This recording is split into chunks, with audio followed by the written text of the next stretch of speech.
Here's what I tell our guys, and I tell them this about style of play and individually. I say if a coach or anybody walks in our gym and says, how do you guys play? Every one of y'all better be able to tell them how we play. And secondly, if they say, what do you need to do to play? They better be able to tell you what they need to do to play. They better be able to tell you I'm a 3-point shooter and I've got to run the floor hard and I've got to be a 3 and D guy. If I can't on ball defend, I can't play. If they can't do that, then I feel like we're not doing our job as coaches. Welcome to the Jamodi Podcast. We are all surrounded by amazing coaches and leaders. So let's get an inside look at not just what they do, but how they do what they do. After all, becoming the best versions of ourselves is Jamodi, just a matter of doing it. Today we're joined by the head boys basketball coach at Krum High School, Ty Tabor. In his 18 years as a head coach, Coach Tabor has 404 wins with stops recently in Mineral Wells and Grayford. He's led his teams to 10 district championships, 7 regional tournaments, 6 regional finals, 2 state semifinals, and 1 state finals appearance. At Grayford, his teams led their classification for team-made threes 2 times, and 2 different players led the state in made threes.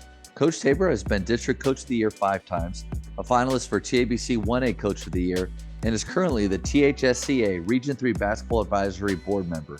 Before we hear from Coach, take a moment to subscribe to our podcast and follow us on social media at Jamodi Podcast. Well, Coach, I just want to first say thank you so much for giving up your time, coming on and talking hoops with me. I mean, this is an honor for me, man.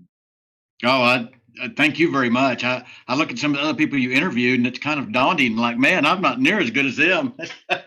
Well, some of those people haven't played you, okay? Because that's we had the pleasure of getting to run into your Krum team at the Sanger tournament this past year, and you guys kicked our tail. So this was it's kind of fun as I'm playing other teams, and I get to see a little bit about the way that they play, how and really sometimes how their coaches coach the team and how they handle them and the culture that they seem to have. It makes me interested for sure. And just from getting to watch you work with your guys and how hard they played and how they executed it, I thought this is a no-brainer for me. Well, thank you very much. I love to play your guys too. It's a little bit different style than we normally see, and it's fun. It's a fun style, so we enjoy playing y'all. Y'all are so competitive, shoot the ball so well, and you do what you do, and I really respect that in a team. I got to ask you, so how many years at Krum now? This is my 3rd year. Just completed my 3rd year. 3rd year. So I love places like Lipan, that these basketball communities that have such a rich history in high school basketball. Do your players know, your current players know what Krum basketball has meant in the past? Because at the Colony in the late 90s, there were times where we played Krum in Metrocrest, and they were incredible. And so all of a sudden, they were maybe a 2-way back then. And all of a sudden you realize, okay, Krum basketball is something special. Do those guys, your current players, know about that history? A few of them have parents that were involved, but even the ones that don't, we talk about it all the time. I mean, it's one of the things we talk about when we talk about culture and where we want to be and some of our goals. We always talk about it. Always talk about it. And I'm fortunate. I came from Grayford, which was much the same sort of thing in a smaller classification. So I've been really fortunate in my career. So you already came from a place where the kids grow up wanting to be Grayford. What's the mascot? The Jackrabbits. Yeah, they want to be Jackrabbits. Like when I grew up in Pennsylvania, I went to Berwick Bulldog Camp as a little kid, and we wanted to be Bulldogs. Do you have that same feeling at Krum where there's little kids in the gym that are watching and they can't wait for their time to be up with you? Oh, 100%. 100%. 100%. When we hold our camp, we have hundreds of kids here, and then our little leagues, and of course junior highs. Unfortunately, we have to cut a lot of guys because so many people want to be a part of it. It's a good problem to have because it means that obviously it's healthy, but then it's never easy and never fun to do that for sure. Right, sure not. What advice do you have for coaches maybe like me? I mean, I am at a small private school, but I'm right in the middle of everything. We got South Lake, Grapevine, Flower Mounds right behind us here.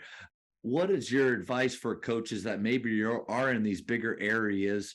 How do we build something like you have there, that history, that idea that Krum basketball is just special and within the town and within the people there? I think really it's relationships. I think that's the first thing I actually got here during COVID years, so that was really tough to build some relationships. And I think our play struggled. I mean, I think it was obvious as you looked at our team. But my coaches and I try to do a really good job of being bought in with the kids and in turn having them buy into what we're selling, which is hopefully good basketball. How much do you interact with the community there? It just makes me think of Hoosiers when he's in there getting his hair cut and they start asking him about defense. What kind of defense? We've always been zone. What are we going to run? How active are you with talking with parents and people in the community that know what Krum basketball's been and kind of want to know a little bit about what you're thinking? We try to be very active. My assistants and I go to some of the little league games and have those relationships. And of course, we're at all the junior high games, have a showing there, and we're very open, have an open door policy to speak with parents or people from the community. That's something we make a priority is being accessible and being willing to talk about Krum basketball to anybody that wants to listen. Love getting to ask coaches. You've been a head coach for 17 years. How many years overall? This is my 20th. 20th year overall. So doing this a long time, and I'm imagining you've listened to podcasts, you've gone to clinics, but what's one of the best things that you've borrowed lately? What we kind of have a commitment. How we want to play at this point. So we definitely watch styles of play and try to take a few things, but really language. I've talked with my coaches. We want to know how to talk to our players. We have our own unique language we use. Of course, being in Krum, we're just outside of Denton with Coach McCaslin, and he's very good. We've gotten some things from him. Like, for example, he calls the worst player on the team that he doesn't have to guard the dork. So we've adopted that. We have a title for every player that we're going to guard, depending on how we're going to guard them. The dork, we don't guard them outside the lane. The jack is just a 3-point shooter. So if you're guarding a jack, you got to close out hard. The deuce can do two things. They can drive or shoot. We didn't want to give anyone a really good name because we didn't want our guys MJ. LeBron. but I tell my guys all the time, listen to what other coaches, what their language is, and let's steal some of those things, because I think if we can give a one word description to our players about what we want, then that's so much more efficient than me trying to explain in my jumbled up way, what we're trying to do. Coach, I think that's a great point. And especially if you get it, not just between you and your players, but then your assistants buy in as well, because how many times just take something like boxing out, rebounding. There's probably 8 to 10 different ways that you can talk about that. Hit and get, power base to power base. So many different things, and we're kind of all saying the same thing, but the players, they hear different language, and maybe it's confusing, and maybe what we don't want is it slows them down and makes them have to think more. So I think you're right on the money with having your language simple, clear, and everybody saying the same thing. One of my favorite things we started saying this year is make the lane muddy. And I can't even remember what coach I stole that from. But if you're a dribble drive team, we want to make it muddy. We want to make it hard for you to get in there and nasty when you get in there. So that's been something we used, this year that was new for us. It's been fun. Your guys do that well too, because our goal is to get the ball to the world, which is the paint, but then up even into the key, inside the 3-point line. If we can just get the ball there, we make defenders have to choose and make some choices. But obviously we would love to get to the world and have it somewhat vacant, so people are coming in late and we can have our kicks. But you guys do such a great job of I love that muddying the paint, like you said. Well, thank you. Makes sense now. The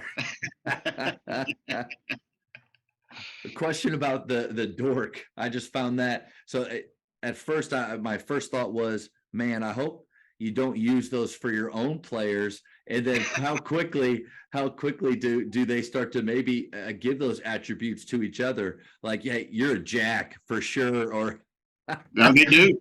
And nobody wants to be the dork. Nobody wants to be the dork. Yeah. You better Work on shooting then, son. Yeah, a few teams where, and maybe that's just a little bit of like Coach Butterfield called it, like healthy peer pressure. Like sometimes you want to use peer pressure the right way, and maybe if they know that we look at other teams a certain way, one of our terms is MD, a must dribble, which that's pretty common, I think. But when we talk about MDs that way from another team, it might reinforce to our players that, man, it's somewhat of a negative thing. That means they can only do one thing. And maybe that helps them, like you said, get in the gym. And I don't want to be the dork. I don't want to be the jack, just the jack, right? And all the other. What are some of the others that you have?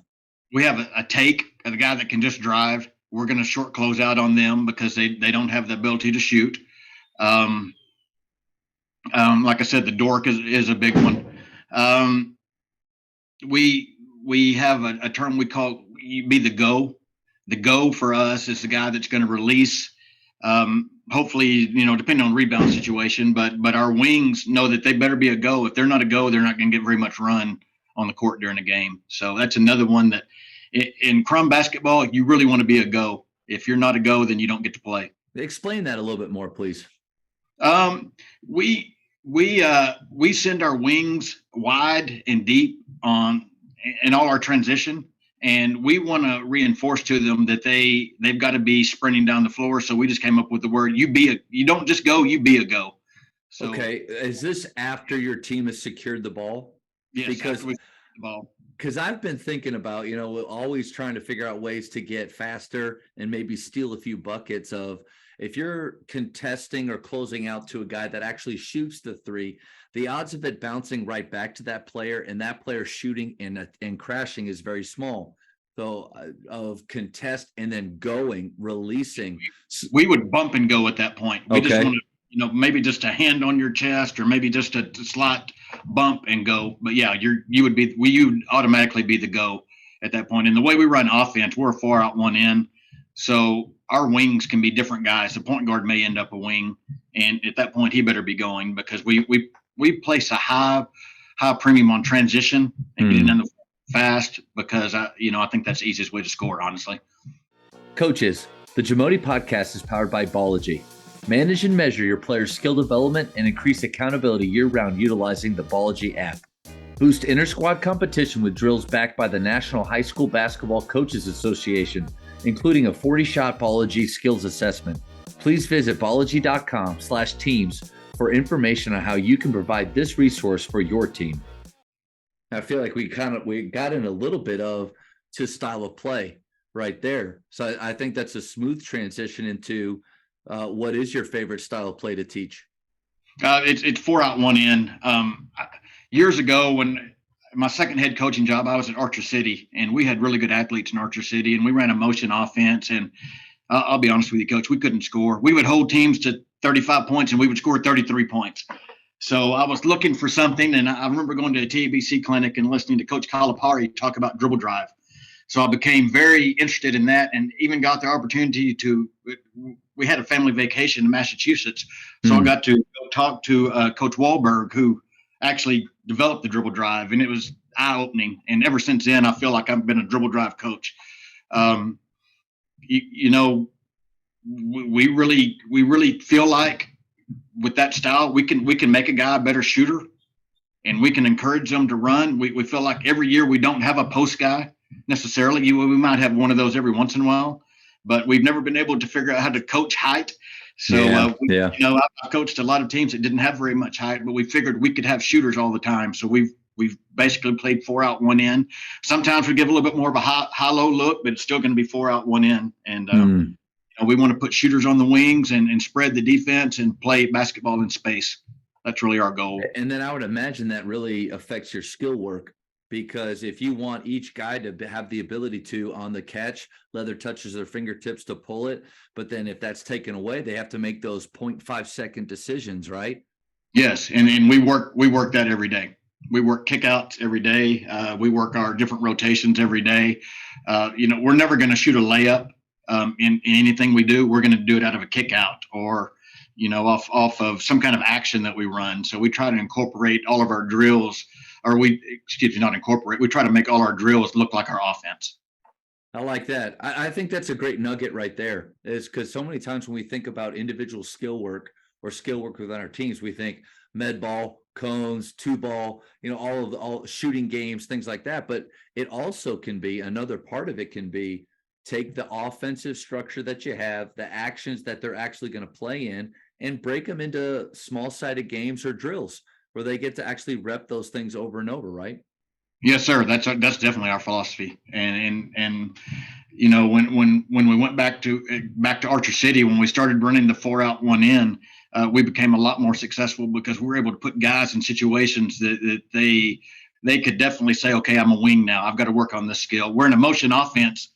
I mean, obviously, if you're a really good player, you can run it. But sometimes I thought our guys were getting shots that were not in their skill set, and a lot of them played football. We didn't have time to develop those skill sets. So some people tell me, and to me, I guess I look at it opposite. They say, well, you can run dribble drive because you've been at Grayford, you've been at Krum, and you have your guys all the time. I said, no, really, I started running dribble drive because I didn't have my guys.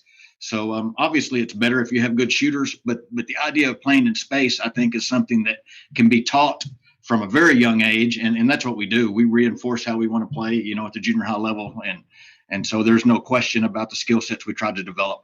And so simplicity is sophistication, right? Like the more simple something is, I think that it's really important for when you have players that are coming from another sport, or maybe you inherit a program or just have a year where this just isn't the most skilled group. Well, it probably needs to be the year where you simplify things the most and you make their decisions real easy to see, and then drill the heck out of that over and over. Yeah, that's what we do. Honestly, that's exactly our philosophy. You've hit the nail on the head, and we've taken, I think, even a step farther. We call it our dribble drive rotation. So nearly anything we run, it's going to end up having a dribble drive rotation. So if we're running any kind of ball screen or anything that goes on, we're going to say, okay, guys, it's dribble drive rotation, and automatically my wings say, okay, I already know what to do. Then this is easy. Love that. So any type of quick hitters that you might have, they quickly just go right. So there's no setting up your offense. As soon as we don't get the look that maybe this ball screen or this action was going for, we're flowing right into that action, that 4 out 1 action that you want. Yes, sir. If you're ball side, you're in the deep corner. If you're backside, you're in what we call the window area. Yeah. If you're at the top, you're tracing the ball, and if you're inside, then you're in the slot backside of whatever's happening.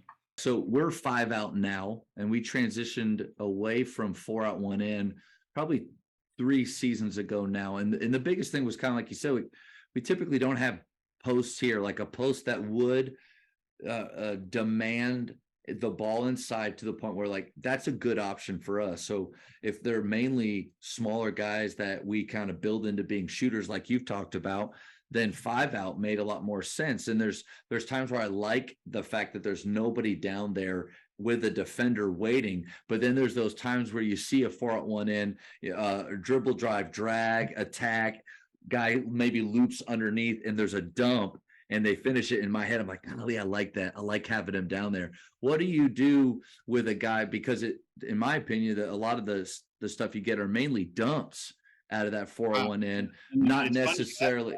Go ahead. Like, what do you do? Because last year we had a traditional big, and so 4 out 1 in, it was always him. I mean, he was a 6'5" guy. He was thick, and that was his skill set. This year we didn't really have that. We had a team of guards and forwards, so we experimented with the 5 out. But I'll be honest with you, I felt like I didn't do a very good job coaching it, because in dribble drive we talk a lot about double and triple gaps. Oh yeah. And 5 out, we couldn't get the triple gap that we wanted, and so. So you've got your 4 and in your post, you brought him out. Where did you put him? He anywhere. I mean, it didn't matter when we were in the 5 out, because his skills. I mean, he could shoot the 3. He could. No, not where, but okay. If you have your 5 players now, you have your 2 alleys, right? Okay. Yeah. And then your 2 corners. Where'd you put him?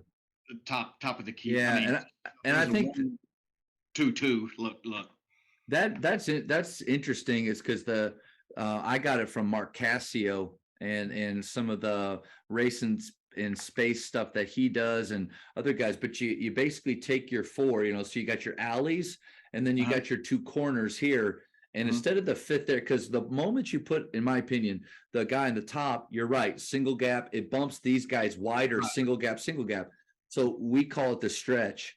The stretch is on either side, 3-point line extended, but to the sideline. So you still have your 4 out, but now a stretch on one side. Well, the cool thing is if I go alley to alley and I slice with my stretch over here, we're bunched up here, but this guy's got that triple or double gap on that side off of one pass. But there's a little bit more of airing it out. What Cassio called it, you can be a running back dribble drive where we all have to just charge, or you can air it out a little bit where you move it until you find that gap. But that was something that helped me out a ton.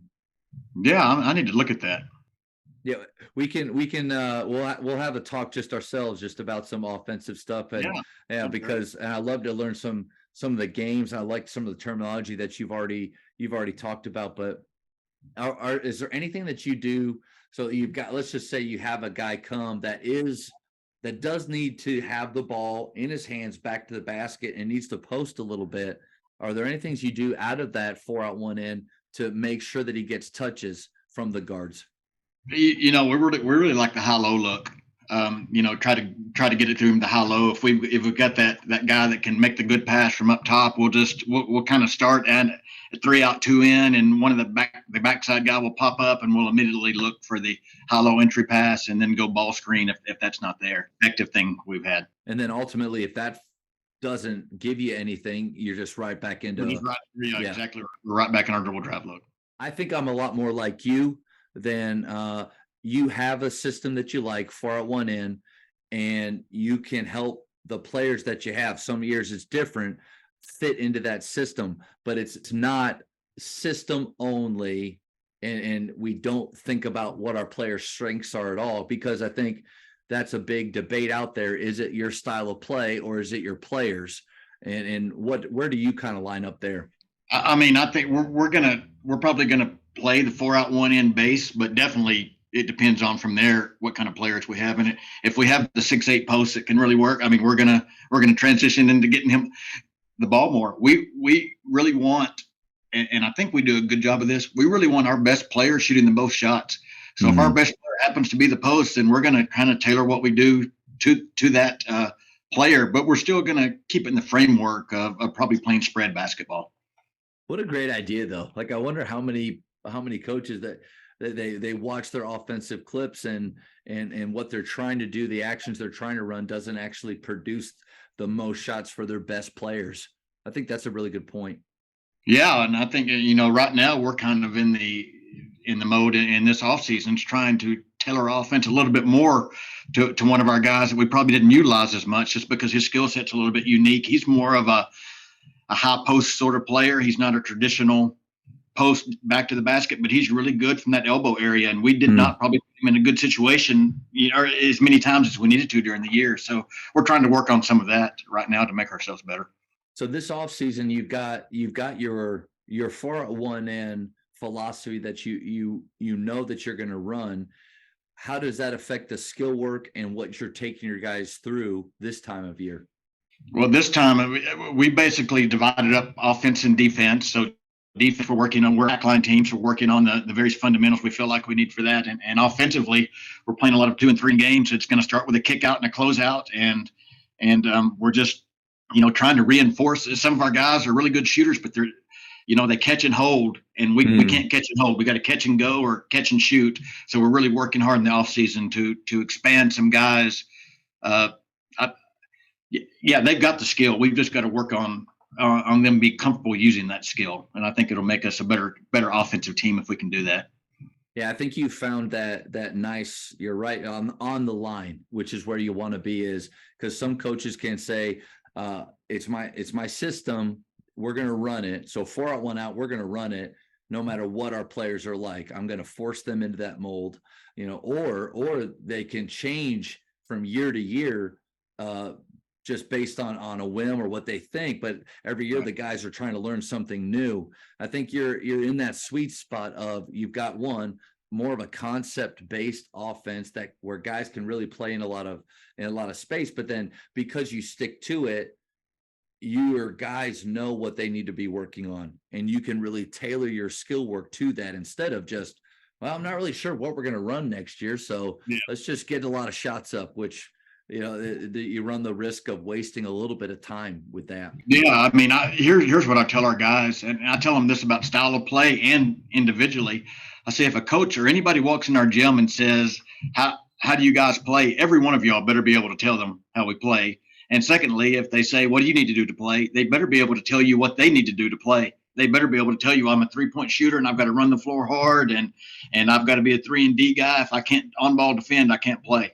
If they can't do that, then I feel like we're not doing our job as coaches. What a great test. Like I just thinking tomorrow in our athletic period, just even starting out with that. Like, hey guys, let's just pretend that you don't know me and I'm somebody walking in, and offensively, what do you need to be able to do to make us better, to help us win, to get playing time? I mean, I like to think that they'd answer correctly, but you don't know. So I think the questions like that are really valuable because it lets us know how well we're teaching. And sometimes, I found, because we talk to them that way all the time, I found some guys sometimes really don't get it. We think they get it because we practice a certain way, but unless we verbalize it, we're not sure. And sometimes we verbalize it with them more and more, or quite a bit, and they still don't get it. But we try. That, what helps a little bit for me to see that is having a son that's playing for me on the varsity team, because we'll finish a practice, we'll go home, and his mom will ask him how practice went, what are some of the things we did, and he won't really have much of an answer, and I'll just be sitting there waiting, like, come on. I mean, there's like so much you could talk about, and maybe that's a teenage thing, but then I like to think though that my players would know offensively and defensively what it takes to be successful in our program. But I think instead of just hoping, right, basing our game on hope, let's ask those questions, especially this time of year when, the pressure and the grind of the season isn't really on, and it's a lot more about them in select ball, and we can kind of take a step back. I think it's a great time to ask those questions. We love to. It's something we honestly do all year long. We put them on the line during announcements or whatever, and we're going to ask them a few questions. We might say, "Hey, Dalen, what does muddy in the lane mean?" And he better answer, or everybody's going to run. So we have a big board we put out, a big rollout whiteboard we put out with key terms every day, and they better know the terms when they come out there. So when they come out to practice, they're immediately going to the board and looking at the terms, because they don't want to be the guy that misses a question that makes the whole team run. How often are you adding new terms to that? Like you learn something new off of a podcast, or because Jeff Clarkson at Prestonwood made a comment, we can listen. Like I get to do these talks and they're awesome. And everybody has such good stuff, but like, I can't do everything. Like right. you gotta really choose. How often are you adding new things to that board? A couple of times every few weeks, just, as we need it, I think. But it's not like 2 or 3 new words every day. It's nothing that extreme. It's during the course of this last season, we probably added 10 new words that we didn't have before, along with the other. I mean, we have a whole list, but only 10 new ones probably. I think it'd be cool to kind of see a whiteboard that you did a few years ago, to the board that you do now, see the way that you've grown, the way that your program has, and hopefully what all of like the language that we talked about earlier, it's all helping everybody move into a more focused, streamlined manner where we can just save time by speaking clearly and them knowing exactly, he's a jack. Mm-hmm. There you go. Like, I know where I should be on the catch. I know where I should be one pass away. I know where I should do, what I need to do in transition with him. Instead of, how often do we say just the same things over and over and over in a long sentence, 2-3 sentences that could just be in one word? No, definitely. And really, we started doing it because of timeouts, honestly. Because think about timeouts. You don't have very long. You don't have time to describe a lot of things going on. So that's what we said. We need things to be 1 word or 2 word phrases that the guys automatically understand, and they're not having to think a whole lot. When they hear the word, they know. And so I think it's helped our timeouts tremendously. Coach, I don't know if you feel this way. I am envious of JV and freshman team timeouts. They have so much time because those officials they're not on a timer. They just kind of they just stand back there and wait. I'll be sitting there watching. Oh, and then varsity officials are like, my guys come to me. They're already blowing the first whistle. I'm like, golly, that was quick, man. JV freshman timeouts, they just seem to take forever, but maybe that's just because I'm watching. Coaches, the Jamodi podcast is powered by Shoot 360. The future of basketball has arrived in Dallas-Fort Worth. Shoot 360 combines the latest sports technology with the fundamentals of basketball skill development. The result is a one-of-a-kind video game-like basketball program designed to improve your shooting, dribbling, and passing.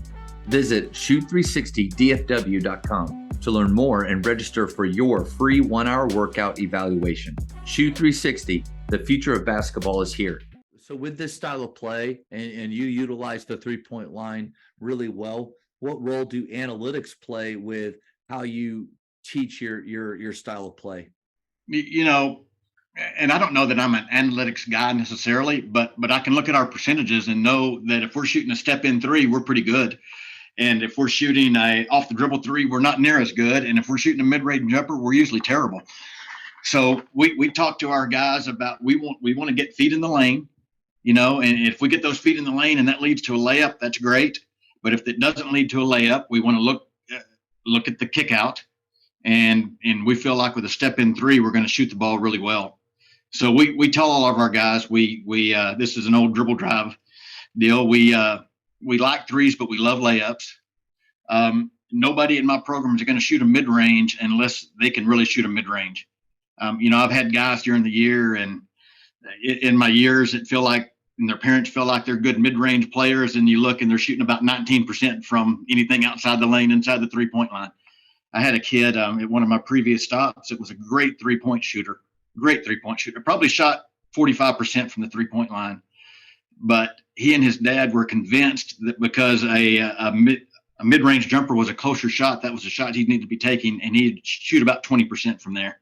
And I never could get it right with them. And, unfortunately, the players suffered individually, and the team suffered because of that.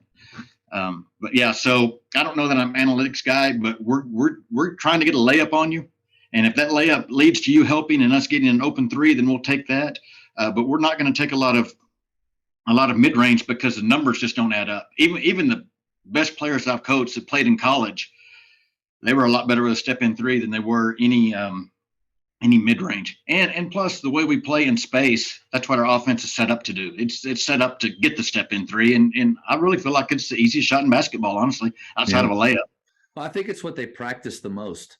I mean, you think about what the shooting games that you play when they're on the gun, majority of times when they're working on their shot, it's not off the bounce very much. And I'm right on the same lines with you. Dalton Standish was a guy we had years ago he scored 2,700 points. He could really shoot the three, but because of how closely he was guarded on his own, he created a really good mid-range game where I was happy with that. But that's the thing is like players have to show maybe in pickup during the spring and summer through some of the skill work that we do, that is a high percentage shot for them. Because if you can, and I try to tell it, like, if you can do that if we call a 7 a wide open jump shot within their range, there's an idea too that you can do that 7 or more out of 10, right? Like it's not the exact math with that why it's called a 7, but not many guys can do that.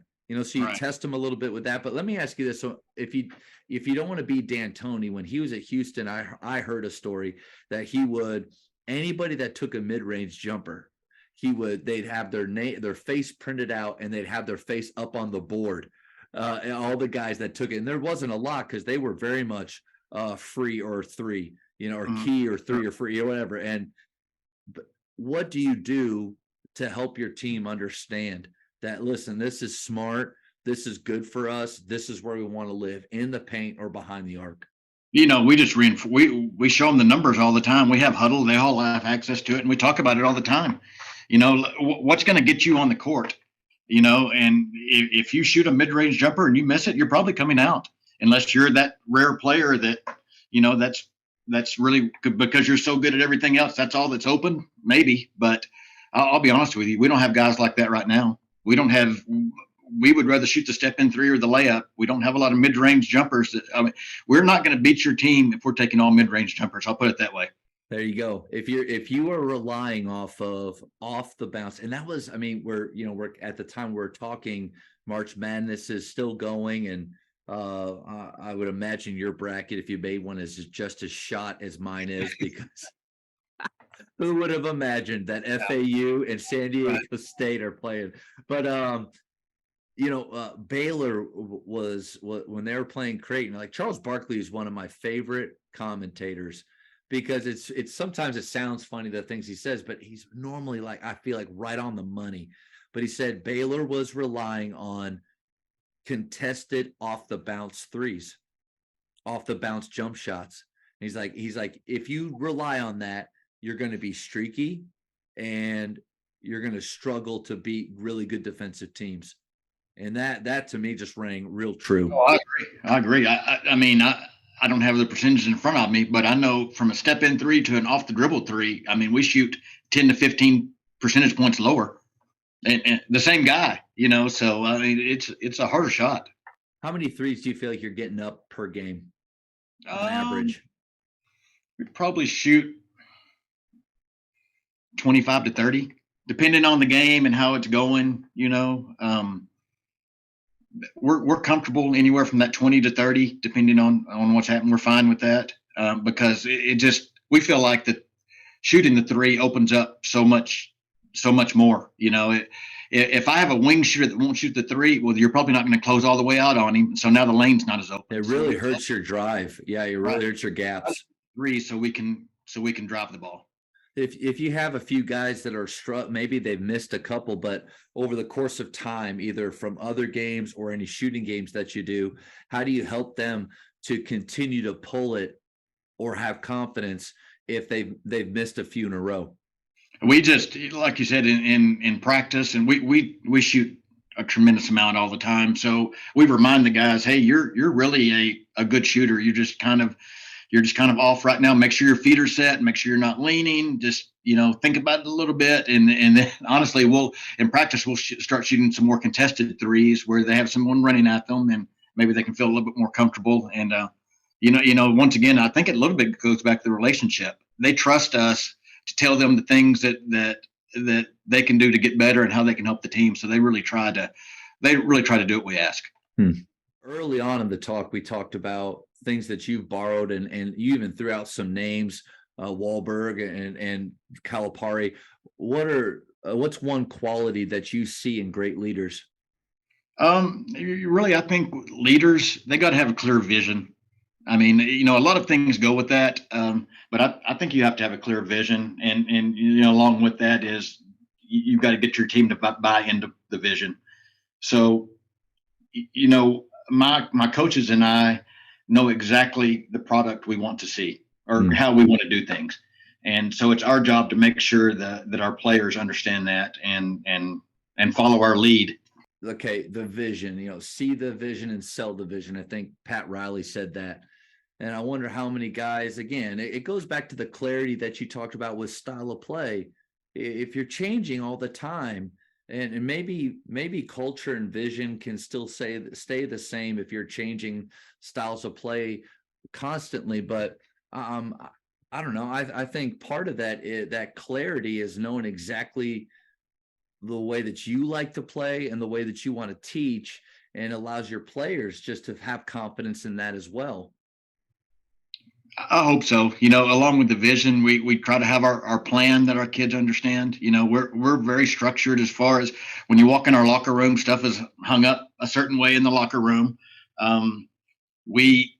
Our practice plan is done the same way every day. We don't do the exact same thing every day, but Sure. We have the same form we use, and everyone kind of understands this section's going to be for a warm up. This section's going to be offensive breakdowns, then team. And so we try to to have a plan that reinforces our vision of how we want to play. But then I think you also have to have the ability to adjust, and, and probably even a few years ago, I think I was the kind of coach that we were so rigid in our preparation that if you threw us off just a little bit, then it really threw off our whole mojo. And we tried to get a little bit more, I don't know if flexibility is the word, but try to roll with it a little bit more. I remember we were going to the regional tournament a few years ago, and something happened in our itinerary said we were going to be there at a certain time, and we got stuck in traffic or whatever, and we were about 20 minutes late. And I felt like that threw everyone off, threw the coaches off, threw the players off, because we're no longer on the itinerary. So I've tried to get better about that and do some self-evaluation and say, that's kind of silly. But I think the ability to adjust is something I struggle with right now. So we're trying to work on that with our leadership style. With your practice plans, do you struggle with that as well? Because like one, I used to be the coach that had a practice plan written out with all the times, the actual time, how long we're going to be in it, and then really did my best to stick to that the entire time. But then recently have kind of done away with that and just been a little bit more by feel. And when I feel like we're ready to move on, I know what I'd like to go to next, but I have the freedom to stay in that drill, that game, that area of play until I feel like we're there. Where are you at with your practice planning and with that that self-assessment that you had? I honestly, I kind of cheat. Because I have everything is broken into 10-minute segments, but I usually put at least an extra 10-minute segment in offense in the defensive area of practice that I don't really care if we get to or not. So if something's not going well, then we'll take a little bit longer and get it right. Because if something's going completely bad, I don't feel right about saying, well, 10 minutes is over, so we're just going on. I mean, we might take a few extra minutes to try to get it right. So I cheat a little bit. I'll tell the manager that's running the clock, just give me another 10 minutes. Yeah. No, Are you sure, coach? Coach, it's not cheating. Like it's smart because you're basically, you're able to do both. Like you're still organized the way that you want and you have a plan and your assistants can see the plan, but then that you've got that buffer. Like, I think that's a really good way to do it. I don't know, but that's what we do right now. Once again, I'm just a recovering micromanager, I think. So. Yeah.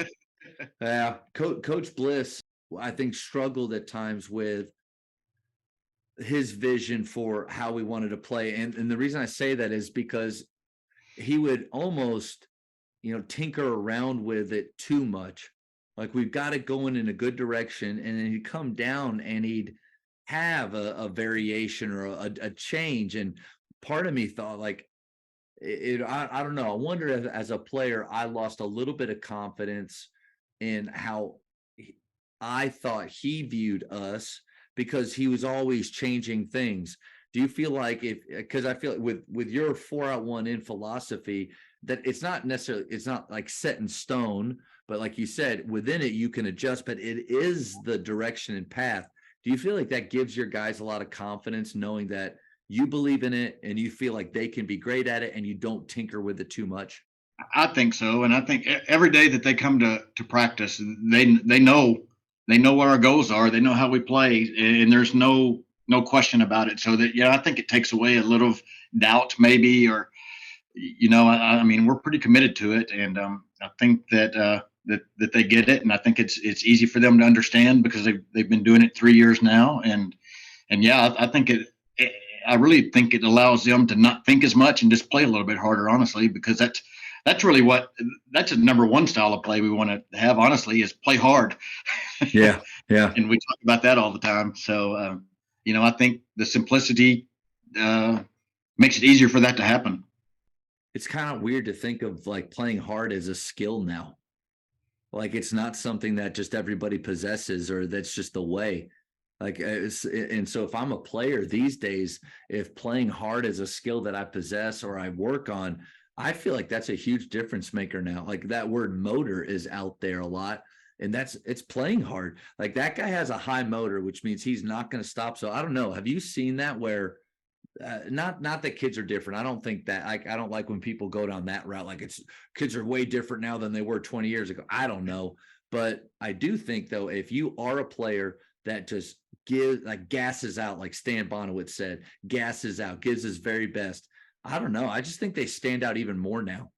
Oh, I think so too. And honestly, the best compliment you can give any of my teams, I feel like, is if later a coach or a fan says, "Hey, your guys play really, really hard." I mean, I take more pride in that than you saying, "Oh, y'all run offense really well," or you close down the gaps on defense. So I don't know. We really talk a whole lot about it here, and I maybe more about it here than anywhere I've been. But I also think we're better about it here now, and I think it's because we celebrate plays that go hard. We talk about high fives in practice all the time. We're always,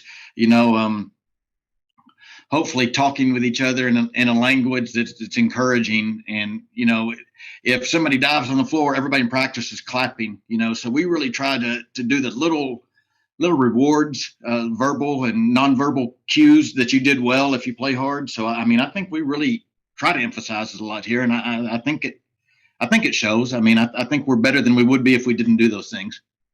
So if you want your guys to speak a certain way, not kind, but a certain way to each other that builds each other up, doesn't tear each other down. How I'm going to ask you, I guess, a pretty personal question, and it's on my mind because I love the culture we have at Faith, but I felt like at times I was almost going against it this season. I was frustrated, and I thought it showed in my face, showed the way that I spoke to the guys.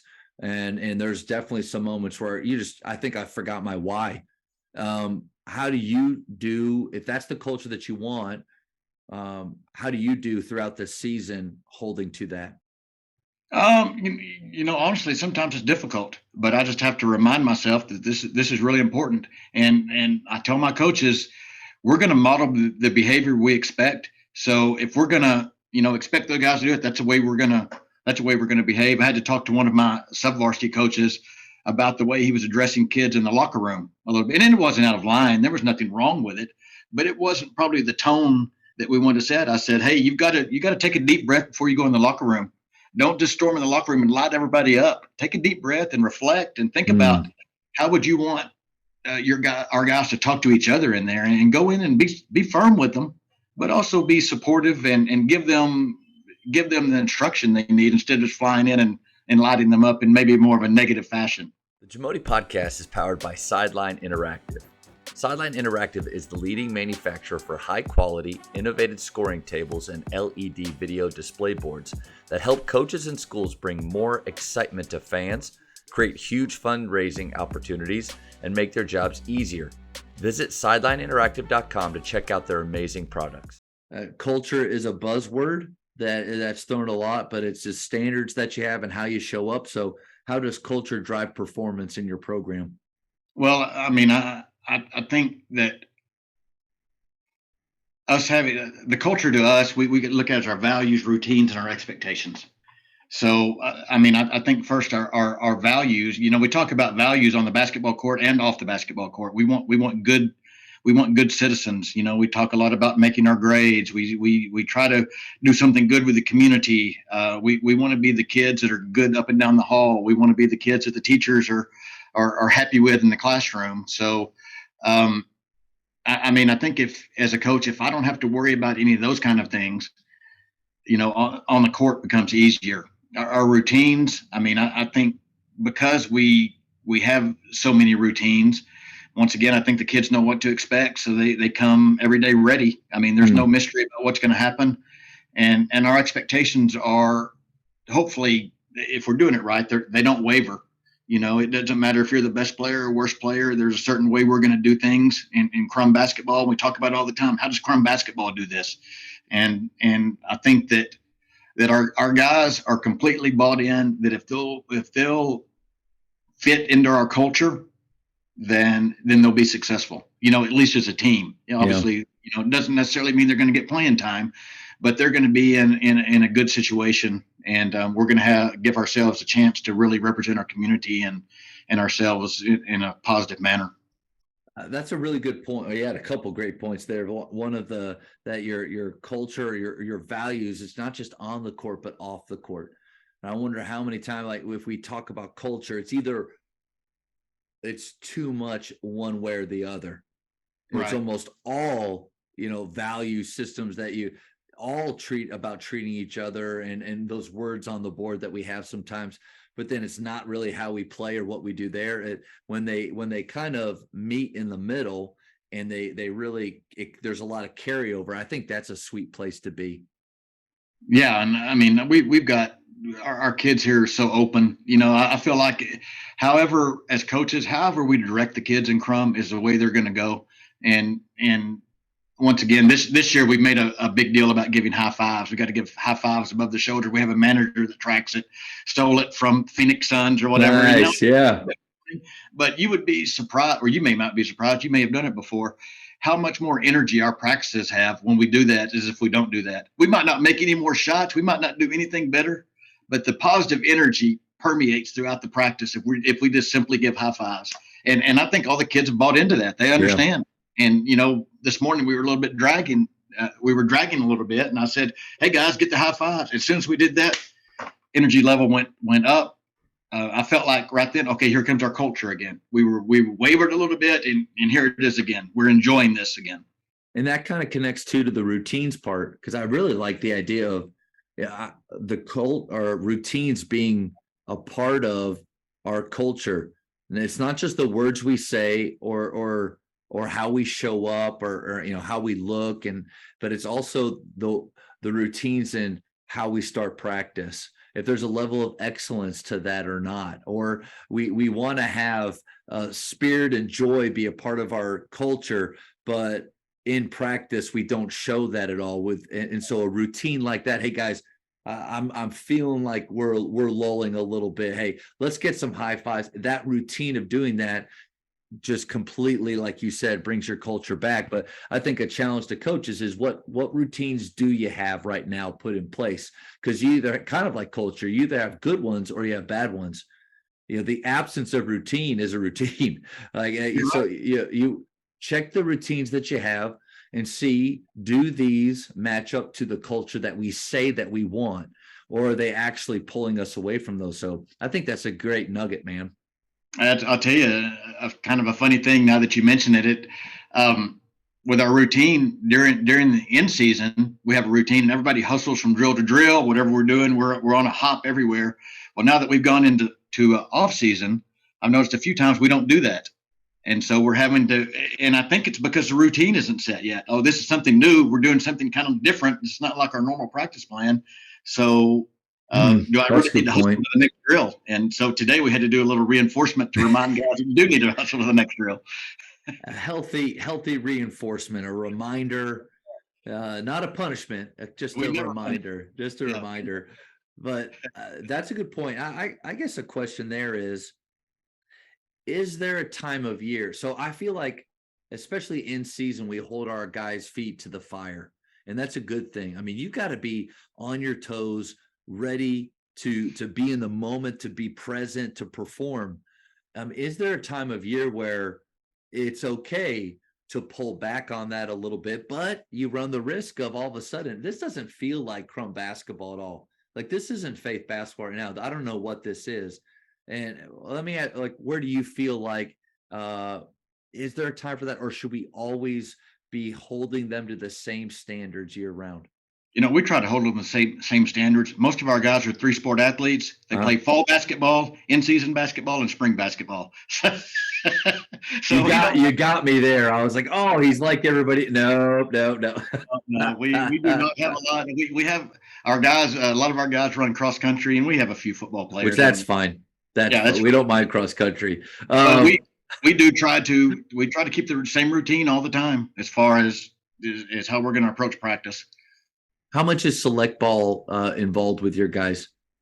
We have a couple of guys that play on some pretty decent level travel teams, and the guys not doing that will play kind of together. A dad will coach, kind of doing more of our stuff. So everybody, of course, we'll play in spring league as Krum, but most of our other varsity guys, in fact, all of our other varsity guys and most of our JV guys will be on some sort of out of school team.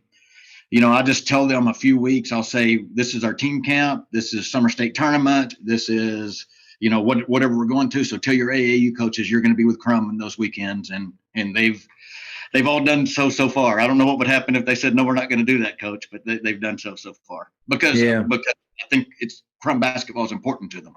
Yeah. And I would imagine knowing kind of the city that you're in, the community, the culture that you have, that people would be on board and understand that.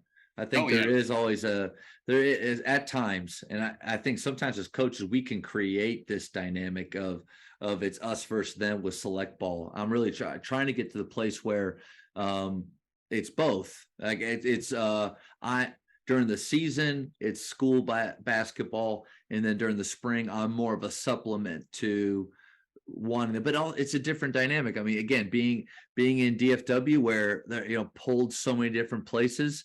And I'm not saying like you're not that far away from where we are here, but sometimes I think it would be fun to be at a place like Lipan, where I'm hopefully going to have Coach Gaylor on, like that guys like Lipan basketball. This is what we do, and it's year round. And but there's different struggles or thoughts out there in different places.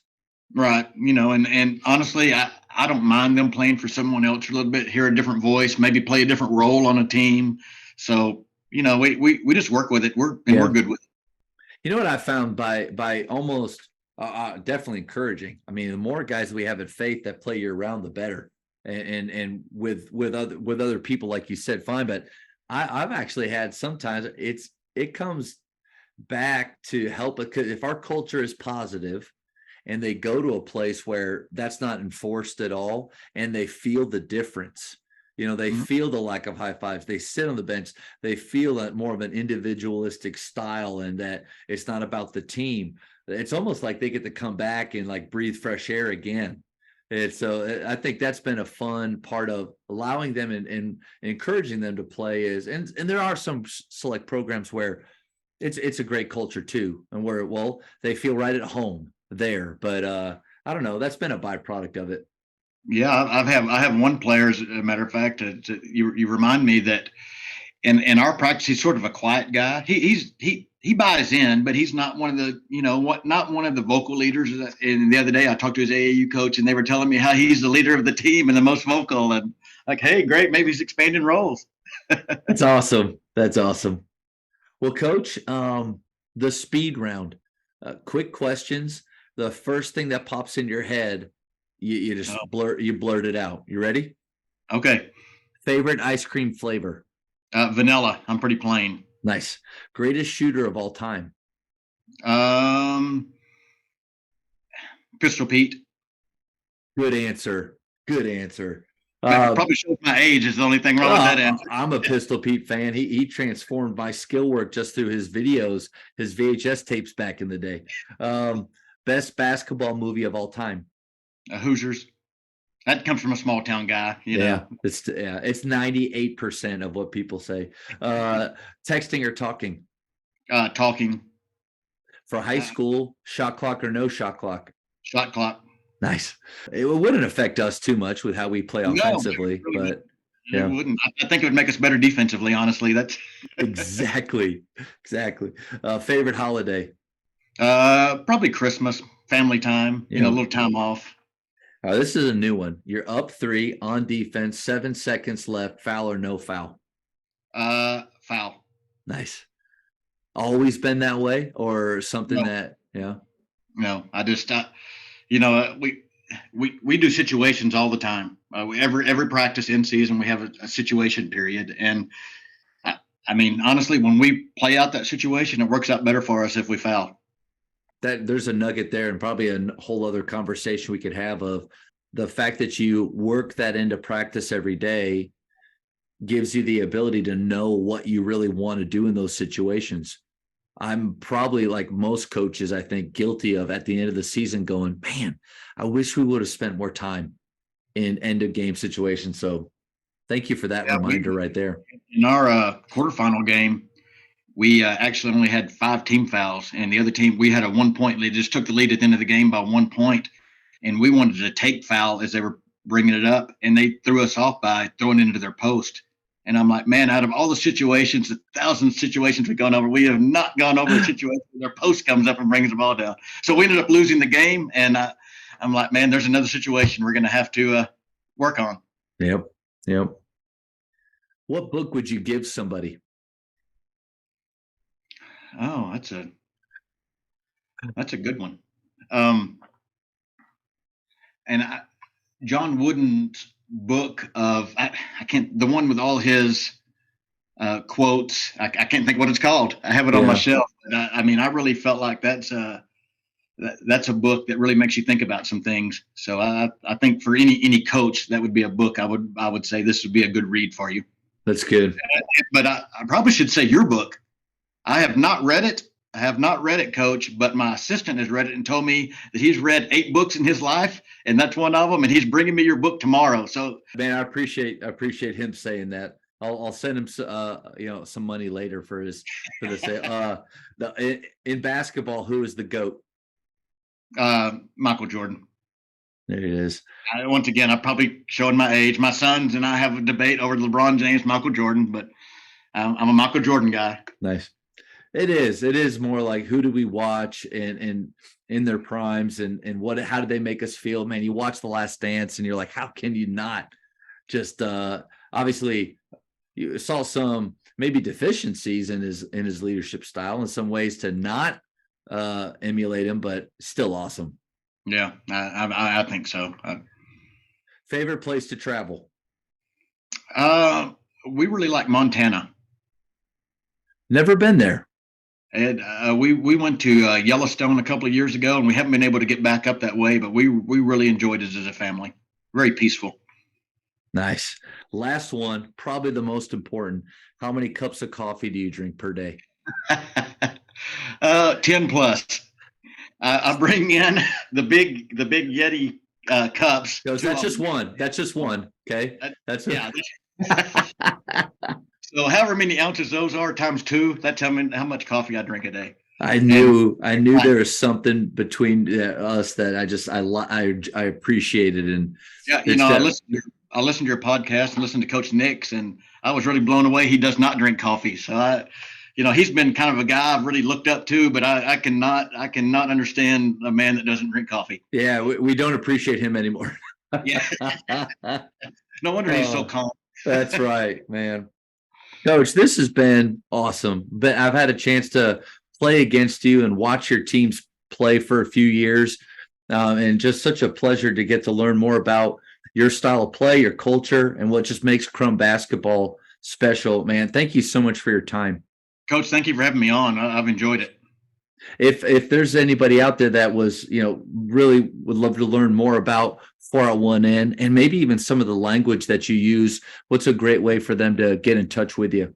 My email address is Eric, ERIC .Tabor, TABOR @KrumISD.net. And we've got presentations. We've got stuff if you want it. My assistant loves to put that kind of stuff together. And so we've got it, and we're willing to share or sit down and talk.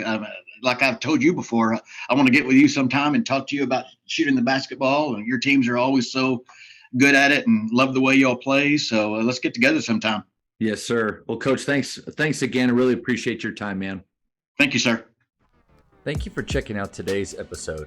Please take a moment to subscribe to this podcast, share it with your fellow coaches, and find us on social media for what's coming up next on the Jamodi Podcast. It's just a matter of doing it.